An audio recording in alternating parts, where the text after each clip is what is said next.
पाकिस्तान में एक अजीब बात है। ख़वातीन मेडिकल तो पढ़ती हैं, लेकिन उनमें से अक्सर प्रैक्टिस नहीं करती।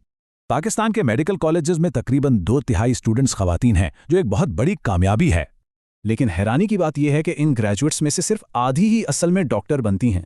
और इस गैप की वजह से इन पर मेडिकल सीटें ज़ाया करने का इल्ज़ाम लगता है। इसी सोच को कहते हैं डॉक्टर दुल्हन, यानी डिग्री सिर्फ अच्छे रिश्ते के लिए। लेकिन सवाल यह है कि क्या ये इल्ज़ाम सही है? असल कहानी इतनी सीधी नहीं है। देखें, ये मसला सिर्फ ख़वातीन का नहीं, बहुत से मर्द डॉक्टर्स भी या तो मुल्क छोड़ देते हैं या प्रोफेशन। कम तनख्वाह, ट्रेनिंग की कमी और मुश्किल हालात, ये मर्द और औरत दोनों डॉक्टर्स को परेशान करते हैं। लेकिन ख़वातीन के लिए इनके अलावा कुछ ख़ास समाजी और सकाफ़ती मुश्किलात भी हैं। तो फिर असल वजह क्या है? MWAP ने एक सर्वे किया ताकि इस बात का पता चलाया जा सके। ख़वातीन ने कहा सबसे बड़ी रुकावट ख़ानदान का सपोर्ट ना मिलना है, जबकि मर्दों ने घर की जिम्मेदारियों को वजह बताया।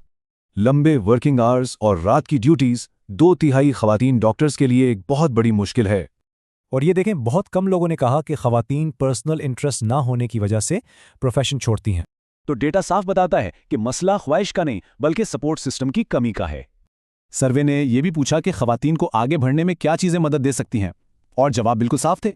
मर्द और ख़वातीन दोनों ने इन चीज़ों पर जोर दिया: फैमिली सपोर्ट, मेंटरशिप और फ्लेक्सिबल वर्किंग आवर्स। इसी डेटा की बुनियाद पर MWAP ने तब्दीली के लिए एक पूरा रोड मैप पेश किया है।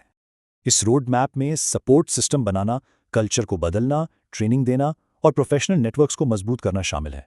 यानी आखिर में ये जिम्मेदारी सिर्फ किसी एक की नहीं, बल्कि हुकूमत, इदारों और पूरे मुआशरे की है। अगर ये सपोर्ट ना मिला तो सोचिए, ये मुल्क मजीद कितने काबिल डॉक्टर्स को खो देगा।